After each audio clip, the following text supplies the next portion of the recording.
Hi lovelies, karibu sana to my YouTube channel. Thank you so much for joining us if you're new here. If you're a returning viewer, asante sana. And in today's video, we will be reminiscing on 2020 because it's December, it's the end of the year. And we won't talk about the bad stuff. I mean, 2020 has had enough of those. We'll be talking about a few wins from 2020 and I will be sharing my story on how I got featured in a book. So let's get into it. A video on when I was redoing this whole study area, I mentioned it in passing that I was featured in a book as a collaborator, and I just thought it's important to do a video about it, especially since 2020 is coming to an end and it's been a horrendous year because of the pandemic and how it threw us off. But I'm sure there is something good, even if it's one good thing that came from 2020, and it's very, very important to remember them. So for me, this is my nice 2020 memory, the fact that I was featured in a book. The book is called Letters, Mothers and Daughters, and it's basically a letter. You can even see it has all, the cover is designed like a letter. So basically what it's about is a group of people were approached and they were told to write, as a mother you write a letter to your daughter, or as a daughter you write a letter to your mother.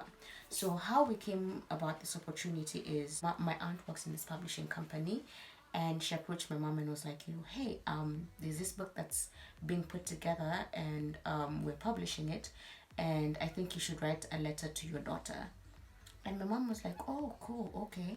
And she thought about it and she was like, my daughter, she's more of a writer, so I think you should let her write a letter to me, and it will probably do well for her blogging career. In case you don't know, I have a blog, and mom, thank you for the opportunity. She tells me about it and I'm like, oh, I think I could try it. I don't have a problem.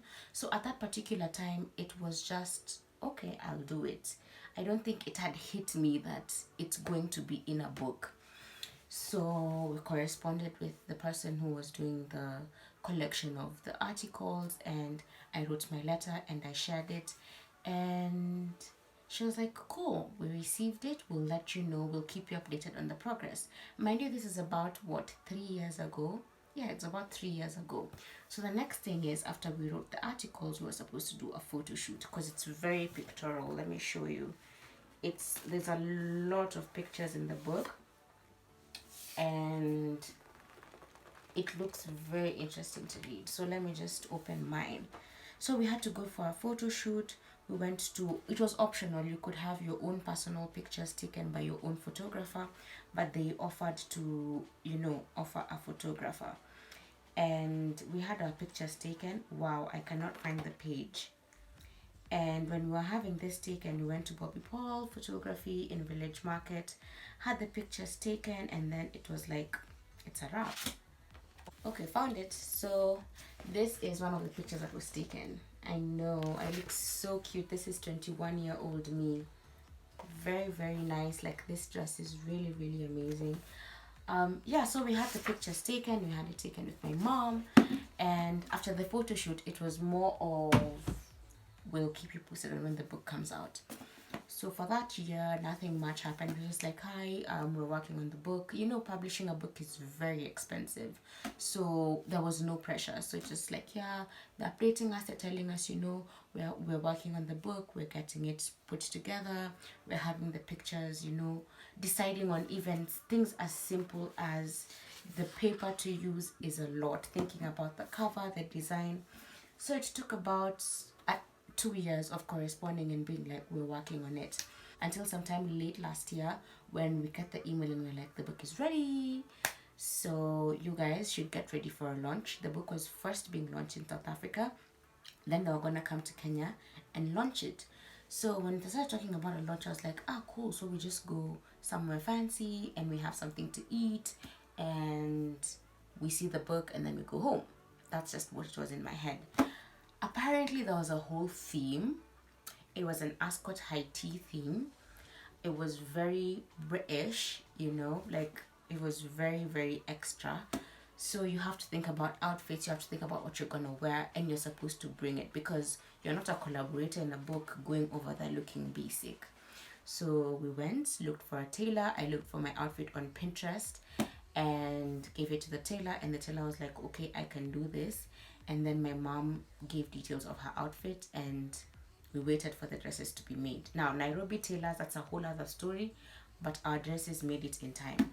So we had our dresses made. We went and we looked for hats, because Ascot Haiti is very sophisticated. So you have the hats, you have the gloves, you have a color scheme you should be thinking about as a collaborator, because we were dressing in white and pink. So you could pick either white or pink.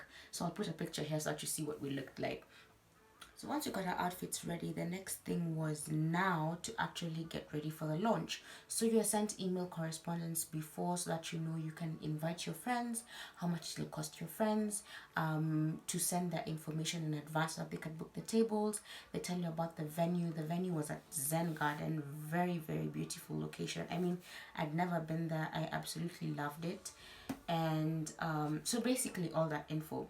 So as we're getting that information, I get an email that is requesting me to be part of a panel. And it was a panel for just people who had written in the book.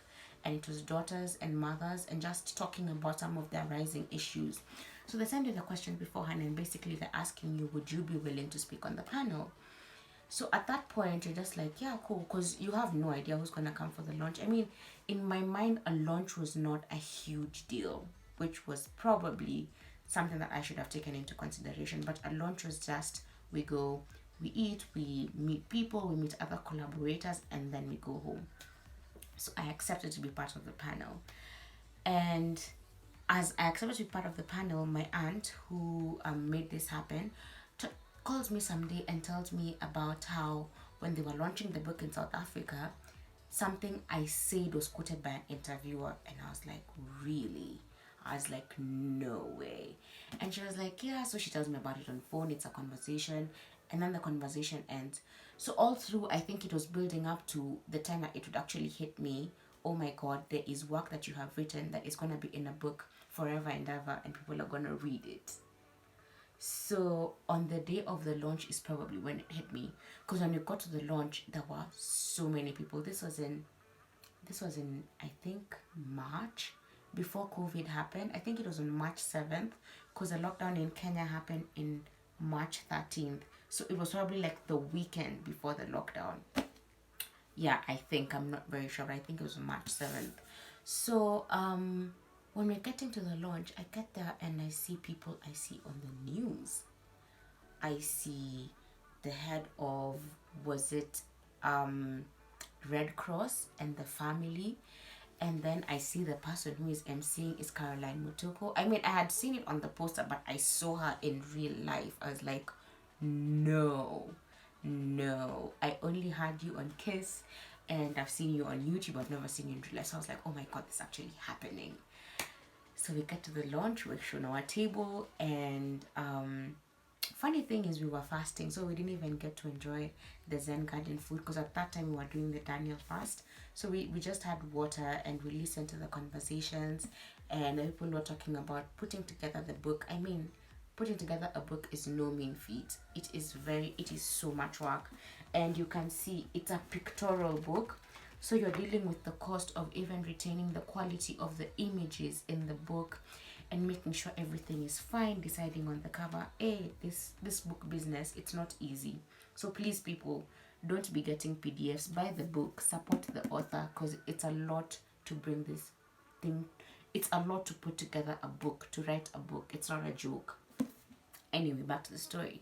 So moving on swiftly, we have the discussions, we have the speeches, and then it gets to the point for the plenary or the panel discussion, and we're called up.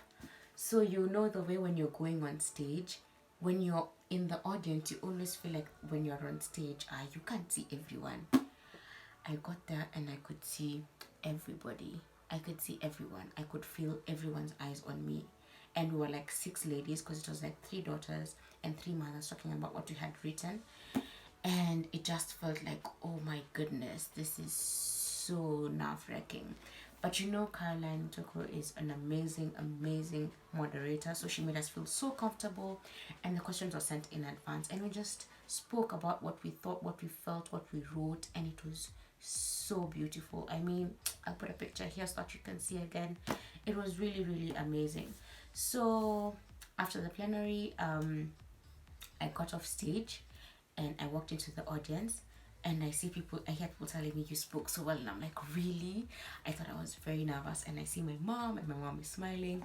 I even see like someone giving me a business card and is like, oh, um, reach out to me, call me. A photographer is like, let me take your picture. I'm like, take my picture. So I'm having that mini celebrity moment, and I'm feeling like, okay. But it was really, really good. I ended up meeting even a justice of one of the courts. So I think that whole experience was so good because it made me appreciate authors even more in terms of putting together a book, and it made me realize that it's no small thing. So the main reason why I've shared this story is I just think 2020 has been a tough year, and it's very easy to feel like it's December, let's just get it over with. But I want to challenge you, I want to ask you to think of that one good thing that happened in 2020 and be grateful about it. Document it, write it down in your journal, tell it to your friends, comment in the comments down below, and don't let the fact that we've had what felt like a multitude of negativity and a multitude of horrible, horrible things happening with the pandemics, and there's been so much pain, so much suffering, so much death. Don't let that completely extinguish the fact that there were some good things and there were some good moments in 2020. So hold on to the good moments, and hopefully 2021 is gonna be amazing. And thank you guys so much for watching this video. If you haven't subscribed to this channel, please make sure you're subscribed. And in case you've watched this far and you have Netflix, please consider watching Queen's Gambit. I mean, that is an amazing series. Oh wow. If you like chess, please look at it. It opened up my mind in ways I didn't think, and it got me back to chess, though I keep failing against the computer, but hopefully I'll channel her. It made me realize that success is not linear, and then success is not something you achieve alone. So it's 9 episodes at about 1 hour. You could just watch an episode a day. If you like it and you've watched it, please comment down below and let me know if I'm the only one who's obsessed with it. Anyway, please let me end this video here. Do not forget to be kind. Be kind to everyone around you, and make sure you're enjoying the holiday as much as you can. Love on your family, celebrate Christmas, or just take a break from the year, take a time to exhale, and I will see you in the next video. Thank you for watching. Bye.